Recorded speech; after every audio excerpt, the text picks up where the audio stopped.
నమస్తే. ఇవాళ మనతోని ఉద్యమకారుడు, విద్యార్థి విభాగం నుంచి ఆనాడు తెలంగాణ కోసం ప్రత్యేక పాత్ర ఉన్నటువంటి దూదిమెట్ల బాలరాజు యాదవ్ అన్న ఉన్నారు. అసలు అడుగుదాం, తెలంగాణ విగ్రహ మార్పుని ఎట్లా చూస్తారు ఒక ఉద్యమకారుడిగా? ఇవాళ మార్పు అంటే కాంగ్రెస్ ప్రభుత్వం మరి తెలంగాణ తల్లి విగ్రహాన్ని మార్చినటువంటి అంశాన్ని చూస్తాము.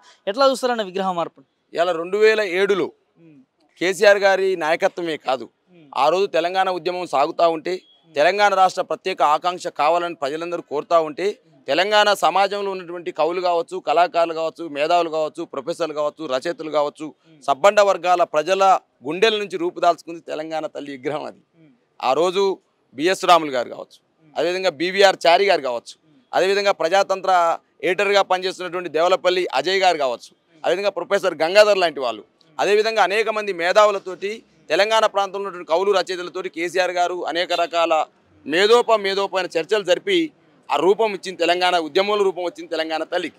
ఇలా తెలంగాణ తల్లి రూపంలో బతుకమ్మ ఉన్నది, తెలంగాణ సంస్కృతి చిహ్నం, ఆడబిడ్డలకు ప్రతీక అది. అదేవిధంగా తెలంగాణ ఇంకొక చేతిలో మొక్కజొన్న కంకులు కనిపిస్తాయి, తెలంగాణ ప్రాంతంలో పండే పంటలు. అదేవిధంగా తెలంగాణ తల్లి ధరించినటువంటి ఏదైతే గద్వాల పోచంపల్లి చేనేత చీర కనిపిస్తుంది మా యొక్క సౌందర్యానికి, చేనేత కళాకారుల సౌందర్యానికి. అదేవిధంగా కాలికి చూస్తే కరీంనగర్ కాలి మెట్టలు కనిపిస్తుంది, అదేవిధంగా జరి అంచు చీర కనిపిస్తుంది. కొయ్యూరు సంబంధించినటువంటి విగ్రహం ఏదైతే ఆ దేవతామూర్తిగా ఉన్నటువంటి తెలంగాణ తల్లి యొక్క ఏదైతే తలపైన ఏదైతే కిరీటం ఉందో ఆ కిరీటంలో పొదగబడినటువంటి కొయ్యూరు విగ్రహం కనపడుతుంది. ఈ విధంగా తెలంగాణ తల్లి ఒక దేవతామూర్తి లెక్క ఆ రోజు తెలంగాణ ఉద్యమంలో తయారైతే, ఇవాళ తెలంగాణ తల్లిని ఏదో పేద తల్లి అని చెప్పేసి ఒక రూపాన్ని తయారు చేసి ఇలా రేవంత్ రెడ్డి భార్య రూపంలో కనపడుతుందని చెప్పేసి సోషల్ మీడియాలో కనపడుతూ ఉంది. తెలంగాణ తల్లిగా రూపొందించబడ్డ ఈ విగ్రహం రేవంత్ రెడ్డి కూతురు లెక్క ఉందని చెప్పేసి ఇలా సోషల్ మీడియాలో కనపడుతూ ఉంది.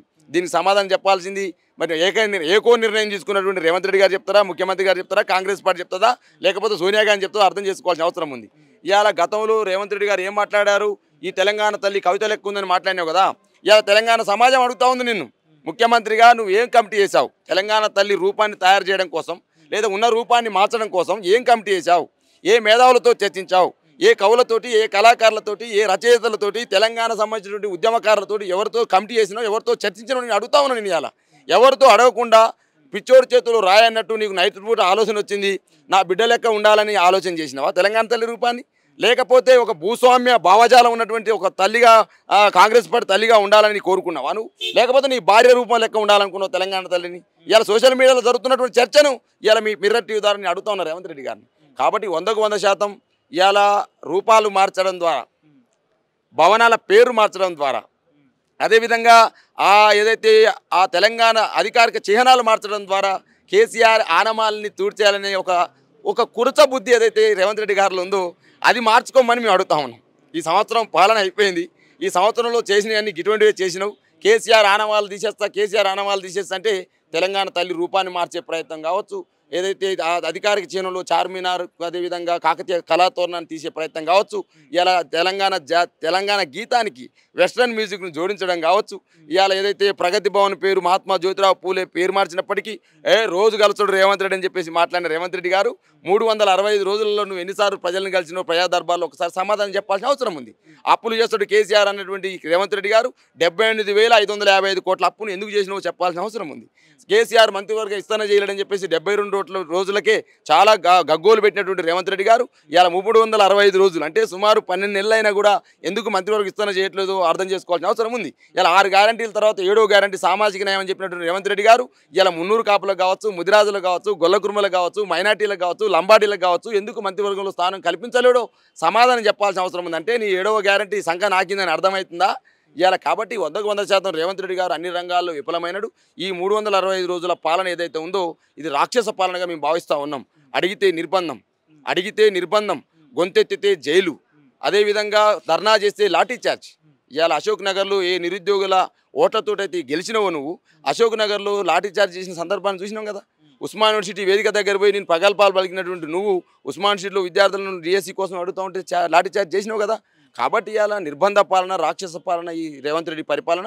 365 రోజుల్లో వీళ్ళు సాధించింది ఏంటంటే పేర్లు మార్చడం తప్ప భవనాలకు రంగులు వేయడం. ఎందుకంటే ఈయనకు పెయింటింగ్ వర్క్ బాగా ఎరక రేవంత్ రెడ్డి గారికి, ఎందుకంటే ఆయన పెయింటర్గా పని మొదలుపెట్టింది కాబట్టి అన్ని పెయింటింగ్ వేసిన పని పెట్టిండు. అయితే అన్ని భవనాలకు పెయింటింగ్ వేయాలి, అన్ని భవనాలకు రంగులు అద్దాలనే ఆలోచన ఉన్నది. ఎందుకంటే ఏమంటారు కుక్క తోక వంకర అన్నట్టు తన పాత లక్షణాన్ని పోగొట్టుకోదు. కాబట్టి ఈయన పెయింటింగ్ పనులు చేసినటువంటి రేవంత్ రెడ్డి గారు ఇలా అన్ని భవనాలకు ఏదో కేసీఆర్ ఆనవాళ్ళు తీసేస్తామని చెప్పేసి పెయింటింగ్ వేసే పనులు చేస్తా ఉన్నాడు. ఆ పెయింట్లో పేరు మార్చడం, రంగులేయడం, ఇదే పనిగా. ఇంకో పనే లేదు బ్రదర్, ఇంకో పనే లేదు ఇలా. కాబట్టి పెయింటర్ ముఖ్యమంత్రి రేవంత్ రెడ్డి గారు, గుంపు మేస్త్రి రేవంత్ రెడ్డి గారు, మీ తీరు మార్చుకో, నీ బుద్ధి మార్చుకో. నువ్వు ముఖ్యమంత్రి అయినవా, నువ్వు ఇంకా ప్రతిపక్ష నాయకుడిగా లేవు, ఇంకా పెయింటర్గా లేవు. నువ్వు పెయింటర్గా ఆరోపించిన జీతం ఎన్నడో 30 ఏళ్ళ కింద అయిపోవచ్చు, కానీ ఆర్టీఏలు కట్టే చరిత్ర నీది నాయన. ఇంకా ఇదే పని, ఇంకా ఆర్టీఏలు కట్టడం, ఇంకా పెయింటింగ్ బుద్ధి బోనించుకోకపోతా ఉన్నాడు. దయచేసి రేవంత్ రెడ్డి గారు, మీ మీద గౌరవం ఉంది మాకు, ఎందుకంటే నువ్వు ముఖ్యమంత్రి తెలంగాణకు. మా తెలంగాణ రాష్ట్రం అనేక త్యాగాలతో వచ్చినటువంటి రాష్ట్రం నాయన. ఈ త్యాగాల రాష్ట్రానికి మేమందరూ విద్యార్థులుగా ఆ రోజు ఉద్యమంలో తెలుగు పోయినాం, దెబ్బలు తిన్నాం, కేసులు పెట్టించుకున్నాం. ఒక్కొక్క రోజులు 50 రోజులు ఉన్నాం ఒక్కొక్క విద్యార్థి నాయకుడు, మేము డాక్టరేట్ చదువుకుంటూ. కాబట్టి ఇటువంటి తెలంగాణకు నువ్వు ముఖ్యమంత్రి ఉన్నావు అనే దాని సోయిని మరచకు, దయచేసి చెప్తాను.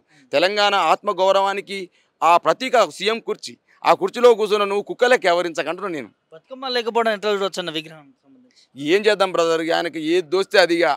ఈ చెయ్యి ఇట పెట్టిండు, చెయ్యి ఇట పెట్టిండు, ఈ చెయ్యి నుంచి గుంజుకోవడం, ఈ చెయ్యి నుంచి చెయ్యికి ఇవ్వడం, అంతే. ఏం లేదు, తేడా ఏం లేదు. అలా తెలంగాణ సంపదనంతా ఒక చెయ్యి ద్వారా దోసుకోవడము, ఈ అస్తం పార్టీకి ఆపజెప్పడం, అంతే. ఏం లేదు. అలా 150,000 కోట్ల మూసి ప్రాజెక్ట్ అదే జరిగింది కదా బ్రదర్.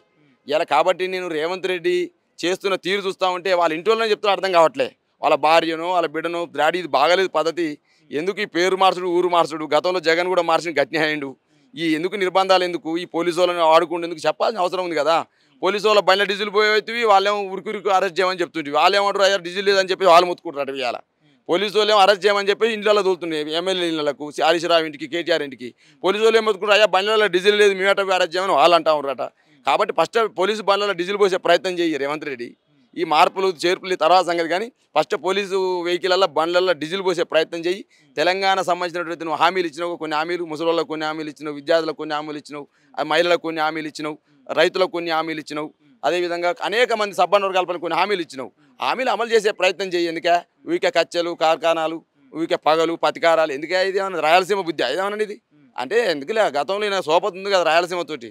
ఎందుకంటే చంద్రబాబు నాయుడు రాయలసీమ నుంచి వచ్చింది కాబట్టి, ఆ రాయలసీమ సోపతి వచ్చింది కాబట్టి చంద్రబాబు నాయుడు శిష్యుడే కాబట్టి ఇవన్నీ పతికలు, కక్షలు, పతికాలు ఉంటాయి. తెలంగాణలో 2014 నుంచి 2023 వరకు ఏమైనా ప్రతికారాలు ఉండేనా అబ్బాయి? ఏమైనా కక్షలు ఉండేనా అబ్బాయి? అట్టను కూడా రేవంత్ రెడ్డి పొట్టు కొట్టపోదుమా నేను అంటున్నాను. కాబట్టి ఇవాళ ఏమనంటే మాట్లాడితే నిర్బంధం, మాట్లాడితే ఎమ్మెల్యే కూడా ఏదో వెలుమలకు సంబంధించి ఇక ఏం మాట్లాడారు బదరు. ఆయనకు అసలు ఆ షాద్నగర్లో వెలమలు ఉండో నాకు అర్థం అయితే కావట్లే. అసలు వెలమలకు ఎందుకు టాపిక్ వచ్చిందో నాకైతే అర్థం కాలే. అసలు ఆయన మాట్లాడే భాష ఏంది? ఆయన ఎన్నుకున్నటువంటి షాద్నగర్ పైలలో వెలమలు ఉన్నారా అక్కడ? అసలు ఎందుకు చెప్పాల్సి వచ్చిందంటే నాకు అనిపిస్తుంది రేవంత్ రెడ్డికి ఆయన అనుచరుడు. ఆయన టికెట్ ఇప్పించి కూడా రేవంత్ రెడ్డి. కాబట్టి కోమరెడ్డి బ్రదర్స్కు ఒక మనిషికి టికెట్ సపోర్ట్ చేసిరు అక్కడ. ఆయనకి ఇవ్వకుండా రేవంత్ రెడ్డి మనిషికి శంకర్కి ఇచ్చారు. ఇక శంకర్ ఏం చేయాలి ఇప్పుడు? రేవంత్ రెడ్డి తృప్తిపరచాలి కదా. కేసీఆర్ ఫ్యామిలీని ఎంత మంచిగా తిడితే రేవంత్ రెడ్డి అంత ఖుషి అవుతాడు అన్నట్టు. ఇలా సామాజిక వర్గాలు ఏందా బాబు? కేసీఆర్ తెలంగాణ రాష్ట్రాన్ని సాధించిన మహానాయకుడు.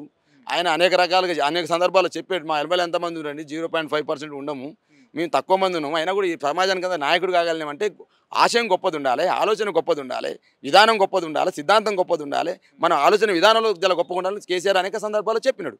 ఇలా వెలమల అనే పద్ధతిని తీసుకొచ్చి రావడానికి కారణం వెనకాల, ఆ మాటల వెనకాల శంకర్ మాటలు కావు. వాస్తవంగా శంకర్ చాలా మంచివాడు, వాస్తవంగా బీసీ బిడ్డ చాలా మంచివాడు. కానీ ఇలా రేవంత్ రెడ్డి ఏదైనా సంతృప్తి పరచడం కోసం ఏమన్నా బీసీలలో కొన్ని 6 మంత్రివర్గ పదవులు ఖాళీగా ఉన్నాయి కదా, ఏమన్నా ఎలమల్ని తిడితే ఏమన్నా నాకు ఇంకేమన్నా కేసీఆర్ తిట్టిండు కాబట్టి, కేసీఆర్ సామాజిక తిట్టిండు కాబట్టి ఏమన్నా మంత్రి పదవి వస్తుందని ఆలోచన చేస్తుండే మా బీసీ బిడ్డడు. కాబట్టి ఈ మాటల వెనకాల 100% రేవంత్ రెడ్డి ఉన్నాడు. రేవంత్ రెడ్డి అనిపించిండు వాస్తవానికి. ఎందుకంటే అనవసరమైన వాక్యాలు, వాస్తవంగా ఆ సందర్భం కానీ వాక్యాలు మాట్లాడమంటే ఏంటంటే బ్రదర్, ఆ గురువుని గారిని, ఆ యొక్క ముఖ్యమంత్రి గారిని ప్రైజ్ చేయడం కోసం, ముఖ్యమంత్రి గారిని ఉత్సాహపరచడం కోసం చేసిన పని కానీ భావిస్తా ఉన్నా.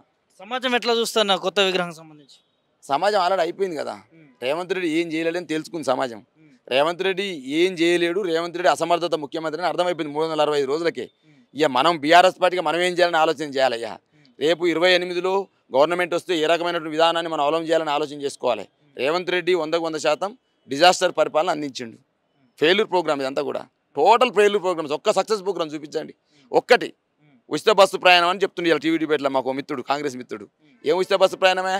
బస్సులే లేవా, బస్సులలో సీట్లే సరిగ్గా లేవా, బస్సు చేయాపితే ఆపమన్నారు, ఆగుతుందా బస్సు? ఇవ్వాలా ఉరుకుడు మంది ఫుల్ అయ్యారని చెప్పేసి డ్రైవర్ ఆపుతలే, కండక్టర్ ఆపుతలే, కండక్టర్ కొడుతురు, డ్రైవర్ ఆపుతూ డ్రైవర్ని కొడుతురు. గొప్పగా ఏ రాష్ట్ర ప్రభుత్వం సంవత్సరం లోపల 55,000 ఉద్యోగాలు ఇచ్చిన ప్రభుత్వం ఏది లేదని స్టేజ్ల మీద గొప్పగా మాట్లాడుతుంది. ఏం మాట్లాడారు బ్రదర్? నేను ఏం మాట్లాడలేను దాని గురించి. ఇక ఆయన 2 లక్షల ఉద్యోగాలు నింపుతున్నారు సంవత్సరానికి.